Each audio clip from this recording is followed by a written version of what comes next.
నా ఒపీనియన్ ప్రకారం ఈ 17 మెడికల్ కాలేజ్ అంటే జిల్లాకు ఒక మెడికల్ కాలేజ్ ఉంటే ఆరోగ్యశ్రీ కార్డు పని కూడా లేదు మనకు. ప్రతి పేదవాడు గవర్నమెంట్ హాస్పిటల్కి వెళ్ళి కార్డు లేకుండానే ఉచితంగా వైద్యం చేసి వచ్చే సదుపాయం జగన్మోహన్ రెడ్డి గారు ప్రవేశపెట్టడం జరుగుతుంది. చాలా దారుణం. విజనున్నది నేను అభివృద్ధి చేస్తా అన్న ముఖ్యమంత్రి చంద్రబాబు నాయుడు గారు మరి ఆ విజన్ ఏంటో నాకు అర్థం అవ్వట్లేదు. కనుక తప్పకుండా ఈ యొక్క ప్రైవేటీకరణ మెడికల్ కాలేజ్ ప్రైవేటీకరణ ఉద్దేశాన్ని వెనక్కి తీసుకోవాలని చెప్పి మా డిమాండ్. అదేవిధంగా ఎవరైతే ఈ బిడ్స్లో పాల్గొంటారో వాళ్ళందరూ కూడా నా విన్నపం ఒకటే, దయచేసి పాల్గొకండి.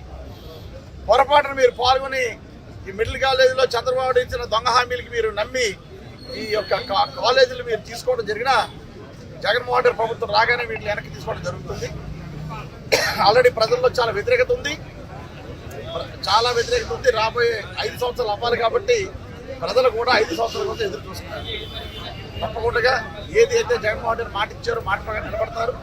మేమందరం కూడా ఈ ప్రైవేటీకరణని ఆపేవారు కూడా ఉద్యమిస్తామని సందర్భంగా తెలియజేస్తాం.